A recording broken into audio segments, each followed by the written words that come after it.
The dust hung low over the dry prairie, curling in golden ribbons as the late sun sank behind the hills. The small town whispered louder than church bells when she stepped off the coach, her simple trunk in tow, her face calm though her heart was trembling. They had sent her here not with love, not with blessings, but with shame, the whispers of her family clinging to her like burrs. She was not a wife worth keeping, they had said. She could not give a man children, and in their world, that was enough to cast her aside like old linen. He was waiting at the edge of the platform, broad-shouldered, boots planted in the dust, hat tipped low as if to shield himself from the town's judgment. His name carried weight in the valley, known for his work ethic, his cattle, and the silence he wore like armor. He hadn't asked for a bride, but one had been arranged, and though he hated interference, he'd come. What he found was not a desperate woman or a timid girl, but someone who stood with quiet dignity, as though she would rather burn than bow. Their first words were few. He took her trunk, she thanked him softly, and together they rode through miles of land stretched under the vast sky.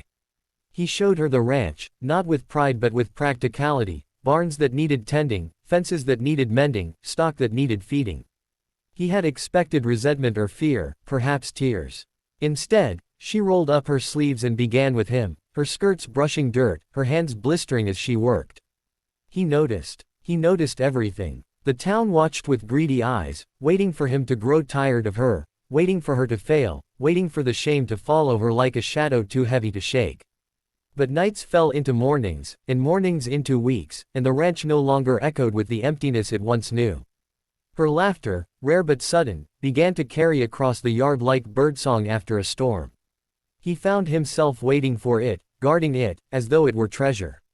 He remembered the first time he saw her cry. It wasn't in weakness, but in the solitude of the barn, when a neighbor's careless words about her uselessness had cut too deep. She had pressed her hands into the hay, shoulders trembling, fighting not to be heard. He stepped inside then, not with words of comfort but with presence. He crouched beside her, rough hand covering hers, and for the first time, he let her see that his silence was not coldness, but a shield against a world that had taken too much from him already. She leaned into him, and he held her as if she had always belonged there. Seasons turned. The ranch flourished in ways that surprised him. She had a gift with animals, calming even the wildest colt, coaxing life into the soil of their garden, and mending torn shirts with the same patience she used to mend hearts. The house that had once been nothing more than walls and a roof began to breathe, filled with her quiet order, her scent of lavender, her touch on everything she claimed as her own. And though no child's laughter filled the halls, the home felt alive. It was a storm that revealed the depth of what had grown between them. A flash flood swept through the valley, threatening the herd, tearing fences, endangering all they'd built. She rode into the rain with him, hair plastered to her face, skirts tangled, eyes fierce with determination. Side by side, they fought the water and the night, dragging calves from the torrent, guiding terrified cattle to higher ground. She fell once, nearly carried by the current, and his roar cut through the thunder as he seized her arm and pulled her against him, refusing to let go. They survived, together, battered but unbroken. When dawn broke, and the worst had passed, he looked at her not as the woman sent to him in shame, but as the soul who had walked into his loneliness and made it home. He didn't tell her with flowers or flowery words. He told her with his steady gaze, with the way his hand lingered on hers, with the vow in his silence that she was no longer alone, nor ever would be again. The town never stopped whispering, but whispers lost their power when met with truth. They saw the way he looked at her as though she were the only woman in a world of many. They saw the strength in her shoulders, the steadiness in her voice, the way she stood tall beside him, not behind. Slowly, the same mouths that had spoken shame began to soften, for even gossip must bow to a love that does not falter. And in the long, quiet nights, when the lantern burned low and the prairie sang its endless song, he would lie awake beside her, hand resting on the curve of her waist, and wonder how a woman the world had discarded could have become his salvation. He had never prayed for children, but he found he prayed every day that she would never doubt how much she was wanted, how much she was his, how much she was loved. The prairie stretched endlessly, a vast sea of golden grass bending beneath the evening wind. She had grown accustomed to that wind, the way it whispered through the shutters at night and rattled the boards of the porch. At first it had sounded lonely, like a reminder of all she had lost and all she could never give. But as weeks melted into months, that same wind became part of her heartbeat, a rhythm she could measure her days by. Every dawn she rose before the sun, lit the stove, and set out bread to bake. The scent of warm loaves soon became something even the ranch hands lingered for, and though she never sought thanks, she caught their softened looks, the way they tipped their hats a little more respectfully when she passed. The cowboy she now called her husband rarely spoke of feelings, but his actions carried more weight than words could have. He began to come in for supper earlier, washing his hands at the basin while she moved about the kitchen. He'd never asked her to sit beside him in the evenings, but he built her a chair with his own hands, smoothing the edges of the wood until it was soft enough for her to rest without splinters. When she discovered it waiting near the hearth one cold night, her throat tightened. She said nothing, but when she sat in it and he poured her a cup of coffee, their silence felt like a vow. Life on the ranch was hard, and the land demanded everything they had.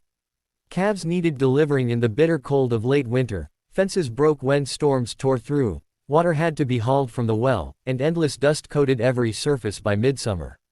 Yet, in the endless cycle of labor, she found something unexpected: purpose. Back in her family's home, she had felt useless, defined only by what her body could not give. Here, her hands and heart had meaning. She mended torn saddles, patched up the men's shirts, tended to colts when they fell ill, and planted rows of beans and corn that burst green through the soil. He noticed it all. Sometimes she'd catch him leaning in the doorway, arms crossed, watching her coax a sick calf to drink. His eyes softened then, though he quickly looked away when she glanced up. The town didn't stop talking. At Sunday services, whispers followed them down the aisle. Some women pitied her, some sneered, others cast sideways glances that carried sharp questions. How long before he sent her away, too? But he stood beside her, his hand firm on the small of her back, his presence like a wall against the cruel tide. He wasn't a man of public displays, but when she faltered under the weight of so many stares, he squeezed her hand, steady and sure. That single squeeze told her more than 100 pretty words ever could. The turning point came one blistering summer when drought threatened their livelihood. Days stretched into weeks with no rain, and cracks split the earth like veins of despair. The cattle grew restless, lowing in hunger as grass turned to brittle straw. She saw the tension in him then, the way he tightened his jaw, the sleepless nights where he sat on the porch staring across dying fields. One evening, while the horizon glowed red with another merciless sunset, she brought him a glass of water, scarce though it was, and set it beside him. He didn't drink immediately, just looked at her, his eyes shadowed with worry. "You don't have to stay through this," he said, voice low, rough as gravel. She stared at him, startled. "Do you want me to go?" His gaze sharpened, and he shook his head once. "No. I'm saying you don't owe this place your life. Or me." Her chest tightened at his words. She thought of the house where she'd grown up, the pitying looks of her kin, the stifling air of rejection. She thought of how she had stood on this very porch when she first arrived, uncertain whether she belonged. Now she knew. "This is my home," she whispered. "You are my home." He didn't answer, not with words. He reached out, his hand closing gently over hers, and for the first time since she had come, he let her see tears glint in his eyes. When rain finally came, it was not gentle but a torrent, pounding the land with fury. They worked through the storm, driving cattle from the flooded lowlands to higher ground. Mud caked their boots, lightning split the sky, and thunder shook the earth, but together they pressed on. She slipped in the muck, nearly swept away by rushing water, but he was there, his arm locking around her waist, dragging her close. "I've got you," he shouted over the storm. And he did. Always. After that night, something changed. Their marriage was no longer a quiet arrangement of convenience, it became a partnership bound in sweat, soil, and storms survived. He no longer held back his gaze when she met his eyes. At supper, he began telling her stories of his childhood, of his father who died too young and his mother who had worked herself raw to keep the land. She listened with reverence, holding his history as carefully as if it were her own. And one night, beneath a sky freckled with stars, he took her hand and said, "They called you barren, but they were blind. You've given me more life than I ever dreamed." The words struck deep, unearthing a wound she'd carried for years. For so long she had been told she was less, incomplete. But in his voice, she heard not pity, but truth. She had given him life, not in children, but in love, in loyalty, in the home they built together. Autumn brought harvest, and though their crops were modest, they celebrated with neighbors. For the first time, she walked into town not as the woman whispered about, but as the rancher's wife who had stood through drought and flood, who worked beside her husband as fiercely as any man. Women who once avoided her now asked for her bread recipe, men nodded with respect when they passed. And he never took his hand from hers, as though to make plain to the world that she was his choice, his pride, his only. The years began to roll like wheels over dusty trails, steady and relentless. Each season carried its own trials, but also its own quiet joys. Winter nights by the fire, her head on his shoulder. Spring mornings filled with birdsong as he built her a small orchard, planting trees that would bear fruit long after they were gone. Summer evenings on the porch, where he taught her to play cards and she laughed so hard she nearly fell from her chair. And autumn days, golden with harvest, when they sat side by side on the wagon, surveying fields they had coaxed from barren ground into abundance. Still, not every wound healed easily. There were nights when she wept quietly, longing for the sound of a child's footsteps, for the future she'd once dreamed. He found her once in such a moment, her shoulders shaking in the kitchen's dim light. He crossed the floor, lifted her into his arms, and held her until the sobs ebbed. "You are enough," he whispered into her hair, voice fierce. "Don't ever believe otherwise. You are everything." She clung to him then, and in that embrace, she let go of the last shreds of shame her family had sewn into her heart. As time passed, they found family in unexpected ways. Orphans from the town sometimes came to the ranch for work, and she mothered them with kindness, teaching them to sew, to cook, to read by lantern light. He grew fond of them too, rough in his manner but soft in his generosity, always finding an extra horse for a boy who needed one or boots for a girl who'd gone barefoot too long. Their home became a haven, not silent with absence but full of the sounds of life, laughter, footsteps, stories shared around the fire. She realized then that motherhood wore many faces, and though hers looked different, it was no less real. One night, many years after she had first stepped from that coach in shame, she and her husband sat on the porch, the horizon painted pink and gold. His hair was grayer now, hers streaked with silver, but his hands still fit hers as though molded for it. He looked out across the land, then turned to her, his voice quiet but sure. "They sent you here to be broken. But you've been my making." Tears welled in her eyes, but she didn't hide them. She leaned into him, resting her head on his shoulder, and together they watched the sun sink, their hearts full. The world might never understand the depth of what they shared, but it didn't matter. In his eyes, she had never been barren. She had been the only woman he had ever truly loved, and in that love, they had built a life richer than anything she had ever dared dream. The years ripened like the orchard he had planted for her, each season layering their lives with roots too deep to be undone. Time carved lines across his face and silvered her hair, but their bond only grew steadier, like the earth beneath their boots that never stopped holding them. The whispers that once followed her had long faded into silence, but sometimes, on quiet nights, she still remembered the sting of them.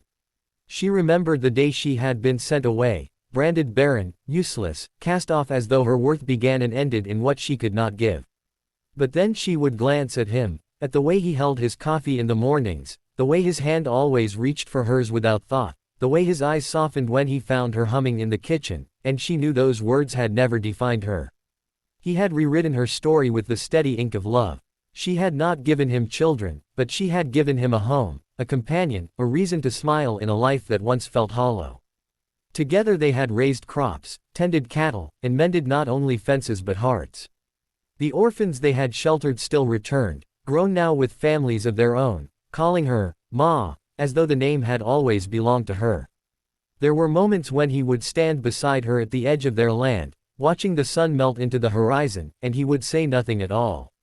Yet she could feel his love in the silence, as tangible as the wind brushing her cheeks.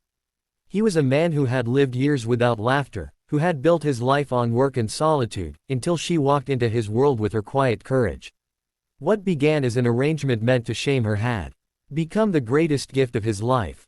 And for her, who once believed she was unworthy of love, he had proven her enough, more than enough. In the end, it wasn't the absence of children that defined their story, nor the cruel words spoken in town, nor even the storms they endured together.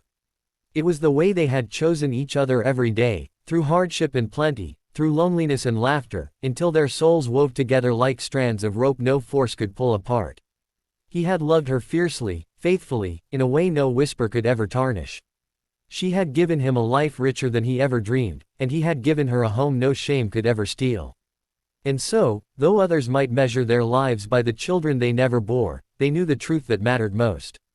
Love itself had been enough. It had been their harvest, their legacy, their redemption. It had been the child of their souls, born not of blood but of devotion, and it would outlast the prairie winds long after they were gone. For in the end, she had not been sent away to be forgotten. She had been sent to be found.